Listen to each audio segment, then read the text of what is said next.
This time on Hellfire Heroes. She hit him off-scent throttle.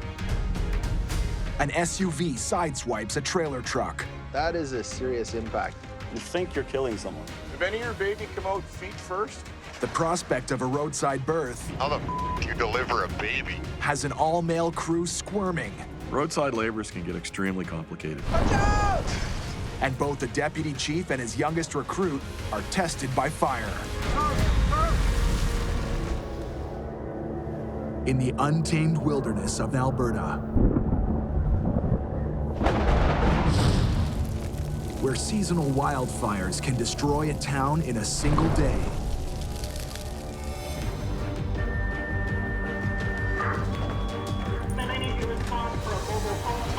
A special breed of firefighters risk their lives to serve and protect the people who live and work here. When it's game day, Just hit the engine part! it's on until the last person is safe. We got two down here. We truly are the last line of defense for anybody that's out there. From battling a raging home fire Fanning up, whole thing! to search and rescue, Hey, bud, we're coming! no job is too big Second crew on me! Let's go! or too small. There's a cat, no chief! A cat? Because they're jacks of all trades Hurry up. and masters of them all. Our fire crews put their lives on the line every day. It's all about honor, courage, dedication. Serve something greater than yourself.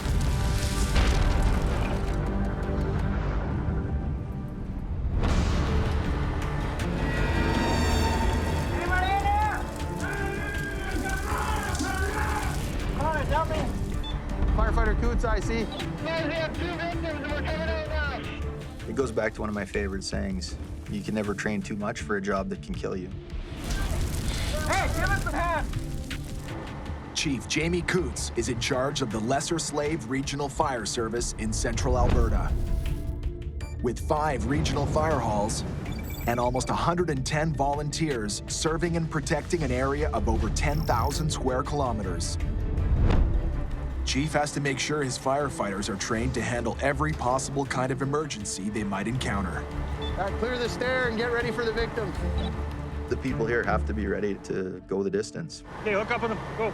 Run! Alex Pavcek, aka DC, is Slave Lake's deputy chief and Jamie's second in command. You gotta remember how to do all this so you can teach people what to do. He was a firefighter for a long time. Kind of followed the same path as me. I was a volunteer firefighter. Then, boom, I'm a deputy chief. You grab a shoulder, I'll grab the other one. Chief Coutts, he's a great leader. He's great at showing us our way, but we all have to have our part. Fire's out. He can't do it alone. Woo! Squad 161. Yeah, boys. This weekend will be a trial by fire for DC because his boss is off to a conference and it'll be up to him to hold down the fort. When I leave town, there's been times where some really big, tough, hard-to-handle calls come in, and they're used to me being there to take care of it. Now they got to take care of it.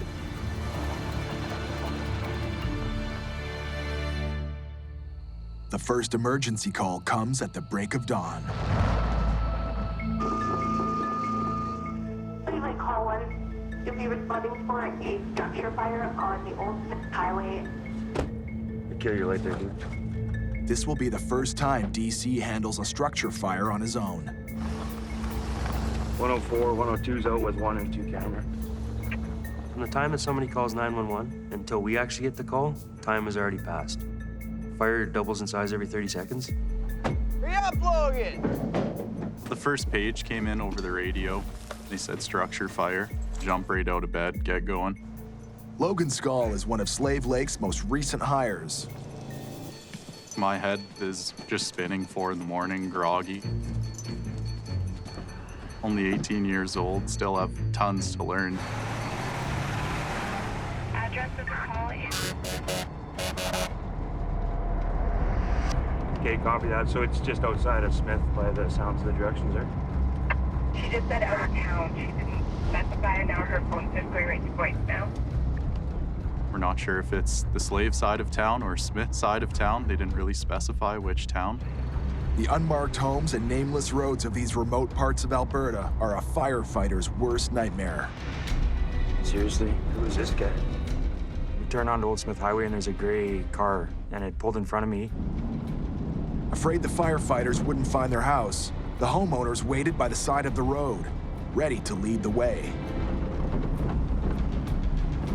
And then we come around a corner and it turned. And I looked to my right and saw the fire coming through the roof of the structure. Yeah, guys, it's just outside of Slave Lake. Time to go to work, boys.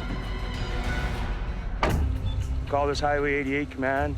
We do have a confirmed structure fire. DC is the first to arrive, and he takes charge of the scene. Whose house is this? My mom. Okay, is there anybody inside right now? No, she's right here. With everyone accounted for, DC can focus on the fire. Yeah, we're just around the corner from the river here, guys. 161's on scene. Waiting up by the driveway. A Swiss Army knife of fire trucks, Slave Lake's engine 161 is usually first on the scene. Carrying 1,500 liters of water and a deck gun that can knock out a fire with over 400 pounds of pressure per square inch.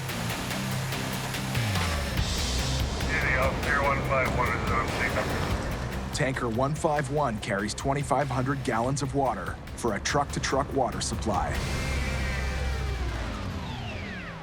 There are no fire hydrants in these rural communities, so firefighters have no choice but to bring their own water.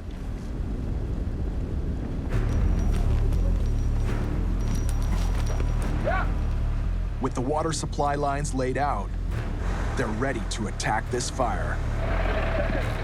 Just to give it a quick shot to knock it down. Water's coming, guys. Be ready. It started.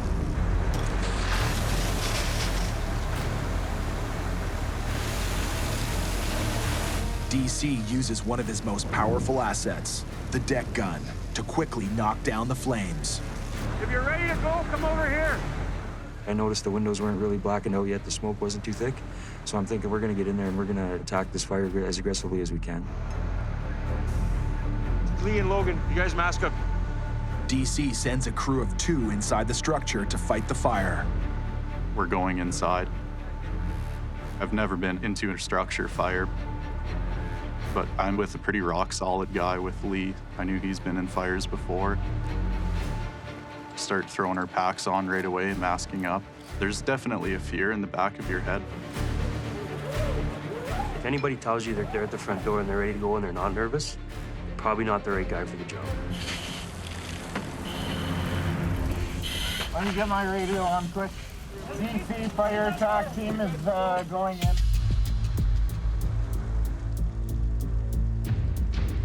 Walking into it, it's hot in there and you can't see shit.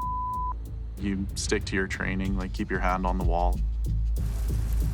We go in with a hose line and use that to protect us. The adrenaline is definitely pumping pretty hard. Just amped up, trying to get the job done. You got fire right above you, Lee. It's pretty warm. It was rolling above our heads. You could feel it just burning on the back of your neck. We're not advancing any. The fire is too good. We got a problem happening here. Yeah. Okay. Lieutenant Patrick McConnell keeps an eye on the volume, density, and color of the smoke. You're looking at smoke color. That can tell you a lot about what the fire's doing. And what that dark smoke tells Patrick is that the contents of the structure are burning. Logan, do you copy? Logan and Lee are still inside, and DC wants an update. Logan. Logan, do you copy? But the crew is not responding. Logan, are you okay in there? Oh, go find those guys. DC decides to send in reinforcements. I'm worried about the guys. I want to make sure that everybody comes home at the end of the day. We're not all just going to sit outside and not do anything about it. We're gonna go in there and we're gonna get done, and that's the way it is. Before the recovery team can even get inside, fire blows through the roof. Hey, get in there! Get it off! Right here, guys! I'm pulling everybody open, okay?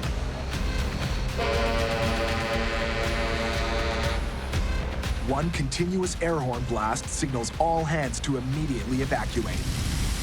Everybody out of the building, exit the building.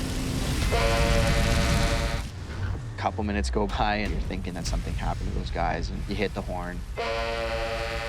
The fire truck's air horn signals for everyone inside the house to immediately evacuate.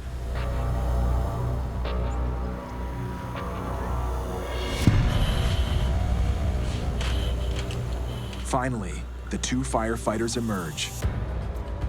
It was probably 4 or 5 minutes that we were in the structure and nobody had heard from us, so I'd imagine it was worrying DC and Patrick quite a bit. This will also not work if you're in a fire. That water gets in that mic.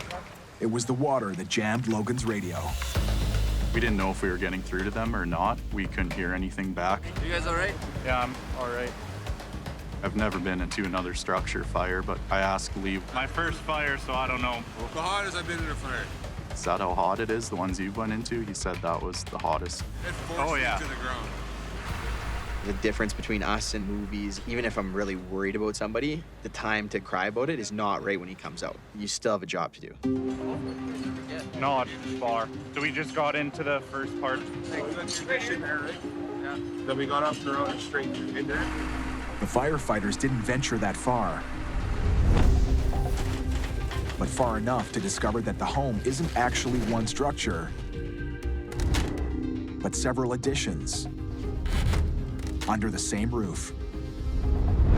This addition here, Yeah. when you get in, you go this way. We just did, but then we got pulled out.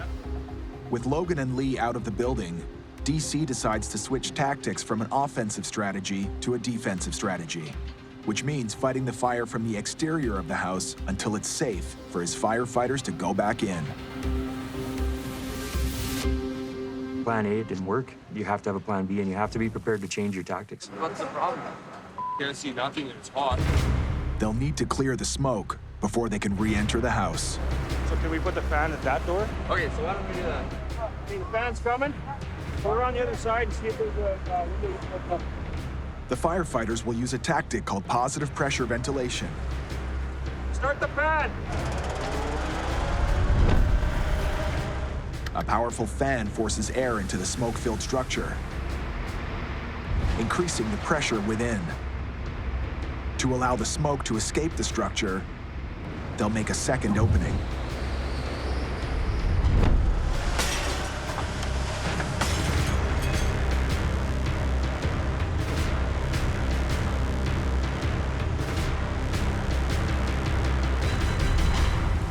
We got flame again right here. Downside to ventilation is your fire's gonna grow. It's lighting up in there. Fire's kind of like water. It'll take the path of least resistance, so it'll follow its flow path out of the building. It's moving left here. It's moving left here. It's getting through the window here. As the air fans the fire, the flames move dangerously close to the house's propane tanks. A new problem that calls for new measures. Bring the hose, bring the hose. 287 kilometers southwest of Slave Lake, near Edson in Yellowhead County, another regional fire department is called out in the middle of the night. Be advised, the patient is reporting she does not feel it, but she can't feel she's still has time before delivery. We're going to a woman in labor. The fire chief is already on the road when he gets the call. Dispatch Delta 1 on Apex. Roadside labors can get extremely complicated. Okay, still go on, go ahead. So this is right in front of Highway 32 with Fulham School. That's affirmative. Chief Albert Berry is in charge of Yellowhead County's 9 fire stations. Over 140 volunteer firefighters serve and protect over 10,000 people in an area of about 22,000 square kilometers. The county is so large, it's a 2.5-hour drive from one end to the other. When you look at distance of travel and the amount of space that we have to cover, it's a long response time on some areas. Response time is critical, especially on this call. Vehicle that hit a deer, which is not an uncommon thing. The unfortunate part of it is the vehicle's not drivable and the female that's in the vehicle is in labor. Patients is when active labor, membranes are ruptured, contractions are less than 2 minutes apart. Patient's going to deliver. For this young, all-male crew of Yellowhead County firefighters, this call is a first. How the f you deliver a baby? Catch. Out of hospital labor is dangerous. These usually happen pretty quick, so we're going to try and get out there pretty quick to make sure we can assist with everything that's going on. If Chief Barry is first on the scene, he'll take charge. And that's exactly what firefighters Brett Morrison and Zach Guads are hoping for. I'm so happy that he's on his way out here too. I think part of the job of being a firefighter is being able to tackle whatever they throw at you, but you need to have the mindset to get that job done. I don't know how I feel. I can deal with death. I don't know if I can deal with life. This will be a great learning experience. Okay, you don't need to be nervous. Got it. On a scale of 1 to 350, delivering a baby on the side of the highway is about -400. It's not an ideal location. We're not doctors. The second best place to deliver a baby if you can't deliver in a hospital is in an ambulance. ALS is 28 minutes to the scene.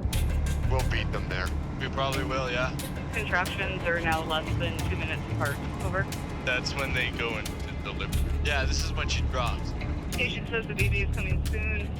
They want crews to be prepared to deliver the baby on scene. We're ready for this. We're good to go.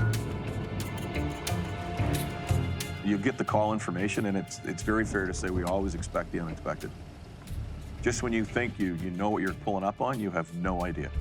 Did any of your baby come out feet first? Back up north, on a property off the beaten path outside of Slave Lake, We want a handline here right now. I want a handline! a stubborn and devastating home fire has put these firefighters on the defensive. No, I get a handline right here. The fire has spread into the back of the house and now comes dangerously close to 2 3,000-liter propane tanks. They've got 2 propane bullets sitting right beside the house. On June 27th, 1993, one of the worst firefighting tragedies in North America occurred on a farm in Warwick, Quebec. Responding to a blaze at a cattle barn, firefighters discovered a 3,000-liter propane tank in close proximity to the fire. When firefighters attempted to cool the tank by hosing it down with water, it split in half and exploded, striking a fire truck and killing 4 firefighters. Let's go, guys, come on! As heat spills out from the back of the house, firefighters put up a wall of water to protect the propane tanks from the heat. Got lots in there now.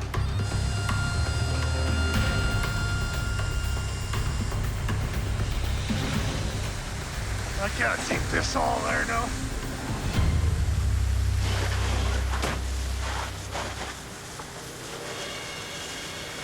That's good, Jim. Their efforts pay off. So I think we need to man this one again and see how far they get in. You ready to go? Need a break? Oh, I'm good. Let's go. DC goes back on the offensive and sends his crews back into the structure. Hey, guys, get ready. I'm a family guy with 3 kids at home and my wife, and if something was to happen in my house, I'd want something to come back to. The fire threatens the family's home, and DC will do whatever he can to save anything, no matter how small it might be. There's been a lot of times where you've seen people lose everything. Anything that you can give back to a homeowner, you've done a good job. Okay, so we got a bit of a plan here. You take Lieutenant Patrick McConnell relays the battle plan. pull the roof down and just hammer it as you go. So I'll get you that hook. Adam! Logan and Lee will have to go back inside You guys ready? Let's go! and do whatever it takes to find the fire and put it out. This has got to get pulled down, eh? All right. Logan rips down the ceiling and locates the fire in the roof. It's up top. It's up in the roof. The firefighters now know the house consists of multiple additions. But that's not the biggest challenge. The structure has one roof, and the fire has made its way into the void space between the ceiling and the roof. The absence of walls or other barriers in that open space allows it to travel freely throughout the structure. We're hitting it up in the roof. Logan and Lee need to track the fire down and kill it with a few hundred gallons of high-pressure water. Just give that a shot. It's in the roof right there. Just hit it quick. What the? But pump operator Ryan Coutts has been supplying water to the firefight for over 2 hours. And he's starting to run out. As a pump op, that's one of my worst nightmares is you throw everything you have at it, and then you run out of water. We're gonna run into a problem, probably.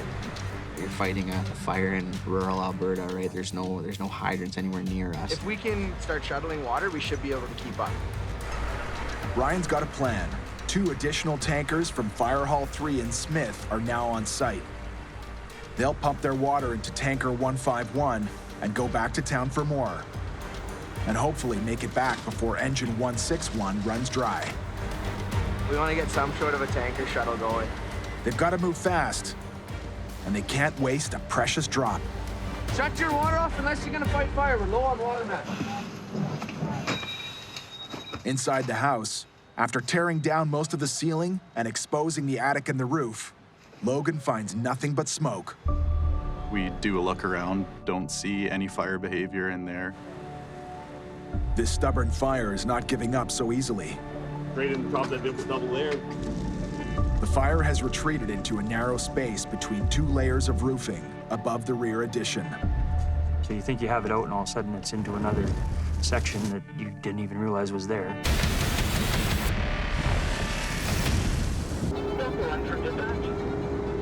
A car struck a deer in the middle of the night near the small hamlet of Pierce in Yellowhead County. A man was driving his pregnant wife to the hospital. Now they're stranded, and she's in labor. And the thing about roadside labor, or any labor in general, is whether you like it or not, that baby's gonna deliver. If it decides and mom decides it's coming, it's coming. Any urge to push ya? In these remote parts of the country, firefighters are almost always the first to arrive on scene. Tell me when the contraction's over. Fortunately for us, she wasn't trapped in the vehicle. There was no metal bent around her. But until the ambulance got there was nowhere we could take her. When the contraction's done, in through your nose and out through your mouth. By you being calm, you can calm them down. And that's where you need to be. Okay, quick update. We have EMS on scene. You can probably stand down all the units so we can do 1 over. With an ambulance arriving on scene, Albert calls off engine 12 so his firefighters can be ready for the next call. Engine 12, copy, stand down. For Brett and Zach, this is not the worst news. I am not upset about this at all. No. When that ambulance arrives on scene on a call like that, this big weight is lifted off your shoulders. It's kind of like, oh, we're passing the football off and you're going down the field, you know, and you're going to do that touchdown. We're gonna move you. Firefighters help move the mother into the ambulance, and she's soon safely on her way to the hospital.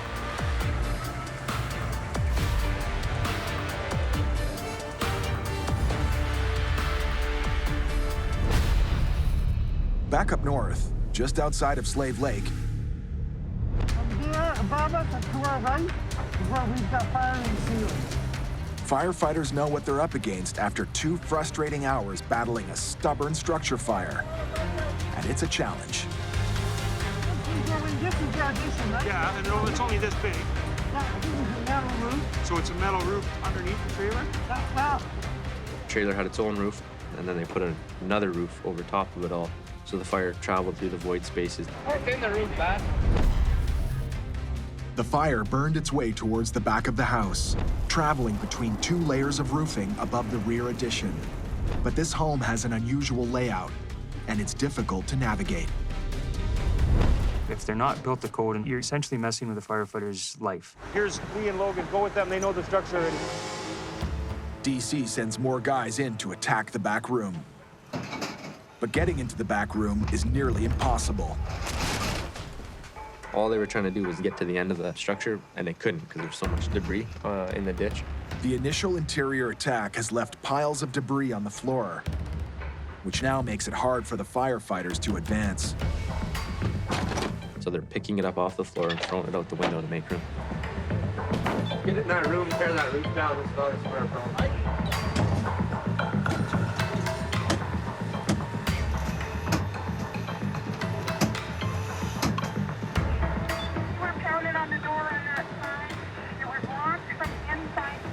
And when they finally reach the back room, they find the door blocked. Hey, everybody over here.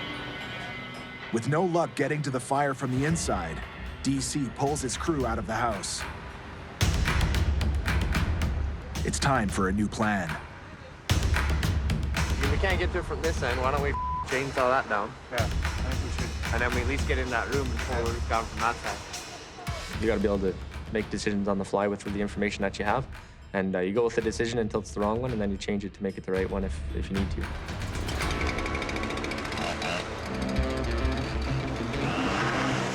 DC and Patrick decide to cut an access hole in the exterior wall of the addition. Just as the firefighters finish cutting the hole, Thank you. the tankers return with plenty of fresh water. Alex, we've got 5 trucks full of water. With no more worries about running out of water, and with access to the back room, Hey, Logan. DC is ready to send a crew back inside. We're still trying to fight that same tanker. I need some experience in there. Okay. Logan and Lee already have a better sense of the layout inside. Do they break through that ceiling? Yeah, there's 2x2s there. Tell them to hit that roof, I'll watch the top side. And everybody's hoping this will be the last battle. Give her a couple shots.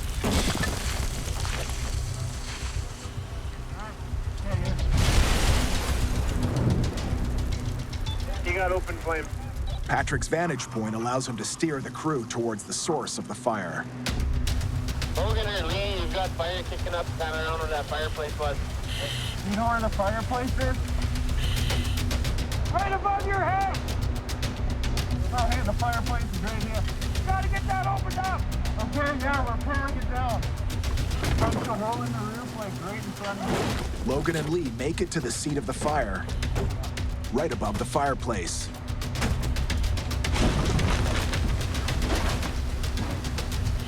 Give her a couple shots. And it looks like 18-year-old Logan Skahl will have a crack at knocking out the source of his very first structure fire. Give her a couple shots.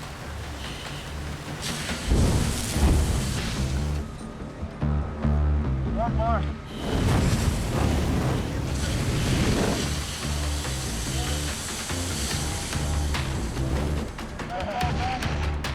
And after a relentless 3-hour battle, the job is finally done.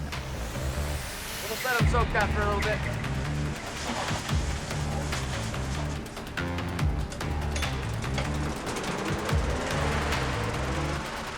All around that's wide open now? Yeah, pretty well. Not real cooled down? Oh, yeah. You just put the wet stuff on the right stuff and we're good. The fire originated from the fireplace and made its way through the house by way of a void space between the ceiling and the roof. I think they got it. You know, at the end of the day, that was still a win for us. We managed to contain the fire to that main trailer. We finally found it in behind the fireplace. Oh, how you doing, Ben? Not bad. Everybody having fun? Yeah, there was some pretty good nozzle work in there. Yeah, that was fun. Yeah, that was awesome. When you know the fire's out, when you're fairly confident it's out, you feel pretty good because you know you've done your job. We mark this fire under control at this time. Roger, fire under control. For the men and women of the Lesser Slave Lake Regional Fire Service, it was a long, hard-fought battle. But DC's aggressive strategy paid off. The structure is still standing. So for the homeowner, you know, that's a big deal.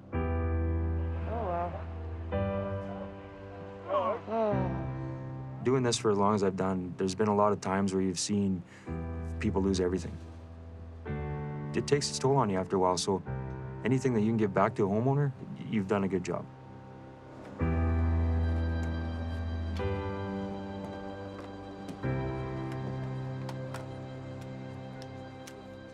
The family got a few of their memories out of it, right? So that's a win. This is the brother we lost.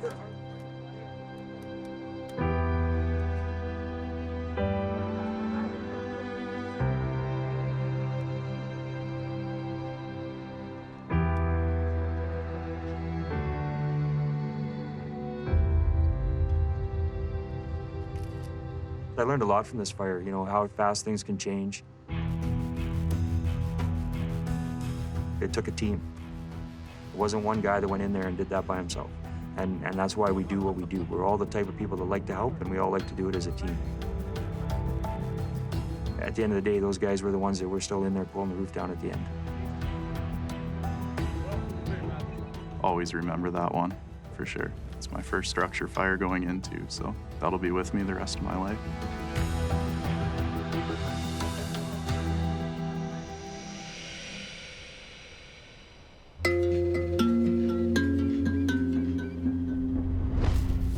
"287 kilometers away, just outside the remote town of Edson, Alberta,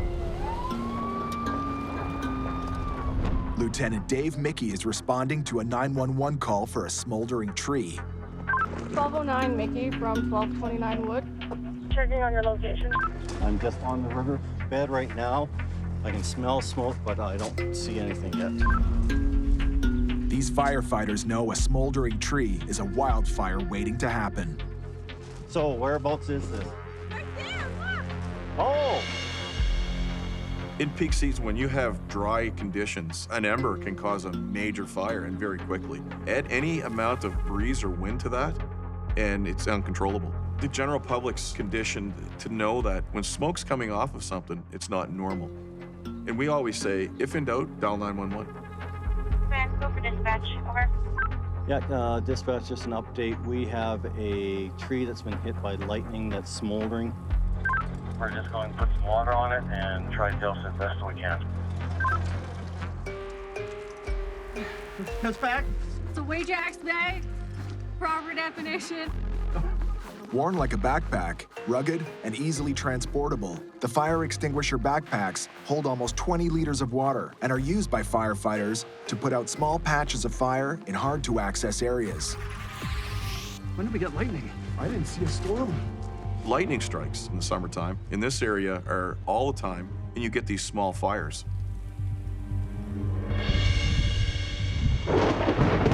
Lightning-ignited wildfires are on the rise, driven by an increase in volatile thunderstorm activity. That's not good news for the world's largest habitat, the boreal forest, which takes up 57% of Alberta. And that's why these firefighters are quick to respond. So what I want you to do is go up there and hit that up top first, best that you can. Okay. Stay off to the side too in case it's going to fall.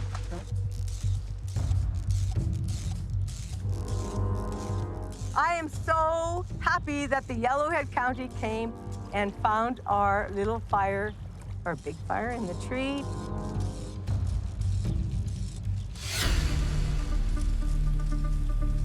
We're lucky it wasn't more. It sat here and burnt for how long? That's probably from Monday. Oh, for sure, yeah. My concern on this one, and I personally, is that it's gone in. Oh, because it's an older tree? Yeah. You'll have a tree that gets hit, and the lightning could go down and actually ignite the roots. And that fire just kind of sits there and chews a little bit, and then bam, the wind picks up, and we've got a major fire going. Go down to the river, fill up again. While the tree is no longer smoldering, it's what they don't see that concerns them. Just come around here and just around the base of here. Okay. Just spray around. Spray around. A holdover fire is one that lays dormant for a while and then flares up. Slow-burning embers from a lightning strike can smolder for months, burn down into the tree's roots, travel underground, and last as long as an entire winter, until hot and dry or windy conditions turn the dormant embers into a full-blown blaze. give it a little soak here. Just trying to get some water on the ground and saturate a little. So if there's any sparks or smoldering underneath any of the roughage, you know, we'll extinguish that.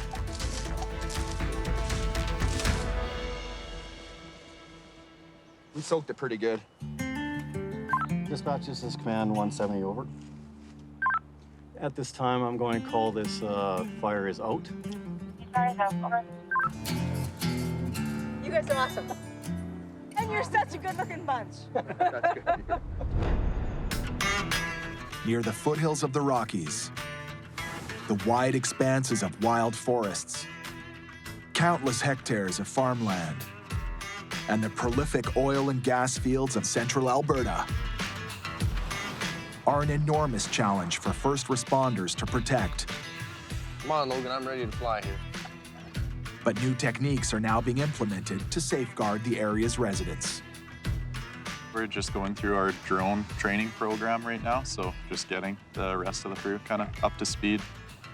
Not all fire departments have these yet. It's definitely a new thing. We're just getting the program started. Okay, so that is like your throttle. Logan Skahl might be Slave's youngest rookie, but he belongs to a new generation of firefighters, and he's teaching the older dogs some new tricks. Logan is kind of like the almost rookie.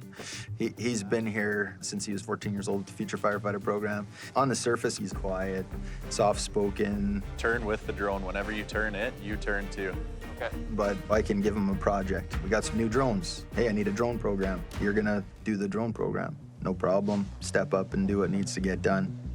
Drones are particularly useful for fighting structure fires, search and rescue,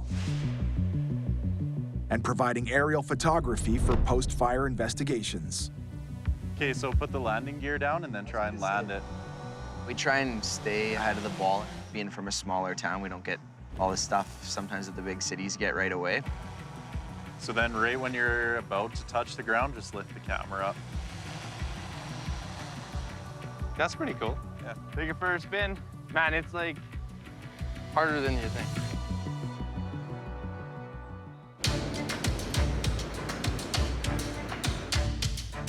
Is that water or are you sweating like that? At Fire Hall 1, Jesse. Chief Jamie Coutts returns from a 2-day conference. Okay, we're doing a quick debrief. While I was gone, you guys had a trailer fire, so I think DC, you were on. When I got on scene, there was smoke coming from the kind of the middle back of the trailer. Right. Yeah, those trailers are the tough ones, right? You guys did a great job. You got the fire out. That's good for the people. That's good for us. There's a lot of things there that speak to all the training that you do over and over and over again. That's huge. You guys did a great job. It was teamwork. But Chief Coutts has high praise for DC. I think he's doing great. He can keep the thing on the rails when I'm gone, and he's understanding the concept. And I think the fire service is lucky to have a guy like that. I really enjoy doing what I do, and I have a great leader that I can learn from. So I want to learn from him as long as I can. You want to train everybody to take your job someday. You know, I want everybody from the bottom level all the way to the top level to be training the person underneath of them to be able to take their job someday. Never know when I'm going to get hit by a bus, and now it's your day. Now you're running the place. Thanks, everyone. Let's get out of here.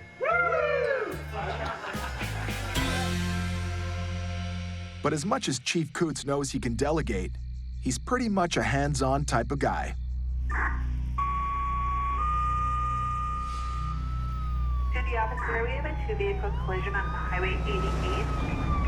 We have a tractor trailer versus SUV, no other hazards except for debris. And when an emergency call for a 2-vehicle collision comes in, Chief Coutts is quick to respond. Semi versus SUV. And everything's fine except debris on the highway. You find that hard to believe. Years of experience have taught Jamie to expect the worst when responding to a truck versus SUV collision on Highway 88. Up in central Alberta, long stretches of 2-lane highways are the only lifelines between Slave Lake and the rest of the country. Lots of 5-axle rigs and multiple trailer trucks sharing the roads with passenger vehicles keep the fire hall very busy. Motor vehicle accidents are about 1/3 of our call volume, so we're definitely used to going out to car accidents. 61131, just be advised there's a lot of traffic on this highway and a lot of log trucks. Arrive alive, not fast. 161, copy that. The thing about Highway 88 is it's got narrow shoulders, so people ride the center line a little more. We do see a fair number of sideswipe collisions. Can range from very minor to pretty serious stuff.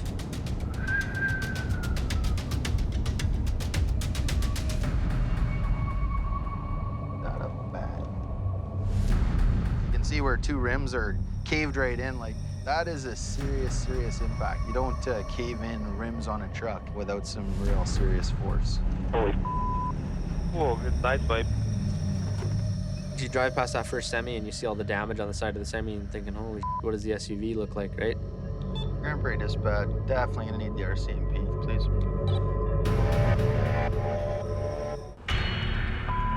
That car looks like A collision between 2 trailer trucks and an SUV on a lonely stretch of Highway 88 has Patrick fearing the worst. Usually you see that kind of damage with semi on semi, but a little SUV did that. So you start thinking, holy cow, where's the people at? So who was driving? You're okay? You're wearing your seatbelt. Wow. Driving at highway speeds, the SUV drifted into the oncoming lane, sideswiped a multiple trailer truck, which caused it to spin 180 degrees, directly into the path of a second semi-truck, which had been following the SUV. The collision threw the SUV off the road and into the field. You think you're killing someone, and that's the worst part of it, is thought of your actions killing them. I'm still shaking. Both those truckers were really working hard to make sure they didn't hit her. Without them doing that, it could have been way different. Right after it happened, I ran up, and she got out of the passenger side of the car, and she's walking around somehow, which is awesome. Thank goodness she's alive. See how she is shaking like that? That's the adrenaline still, right? You could probably feel that you're a little jittery and jacked up there still, so. She's jacked on adrenaline. The #1 thing you can do to get someone to come down from shock is to just talk to them. What's your name? I'm Jamie. Nice to meet you. Nice to meet you too. Actually, way nicer to meet you like this than what I thought we were coming to, so. Yeah, super scared, hey? Hey, Patrick? Yeah? She's saying she's okay, but I just want to get a better look at some of this stuff and get an ice pack on it. Okay. And yeah, just quick head to toe. Here comes an ambulance anyways. I'd start asking you a whole bunch of questions, but these folks are gonna probably come and ask the exact same ones, so I think I'll just wait for them so you don't have to do it twice. So basically she hit him off-cent frontal. So right on the driver's side front corner here, and you can see, peeled it right back to the engine. You can see all the curtain airbags went off. You know, if you look in here, there's all kinds of equipment, right? Everything in that car is moving down the highway at 110 kilometers an hour. All of a sudden you stop, and everything that's loose in that car continues to travel at 110 kilometers an hour. And that projectile could hit you or anyone in your vehicle and hurt you. So, I mean, she's super lucky. That's crazy, yeah? If you look over the last couple of years, we've seen more and more people walking away from vehicles like this. Compared to 10 years ago, this probably would have been a fatal collision. So I think there's something to be said for new engineering and vehicle design. It's true, these things are so safe. And sometimes you're just lucky.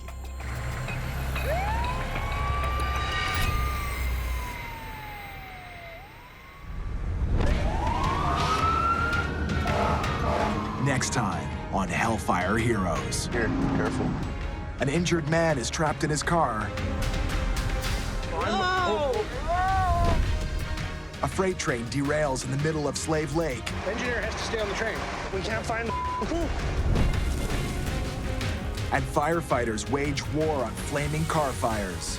Open your line, let's go.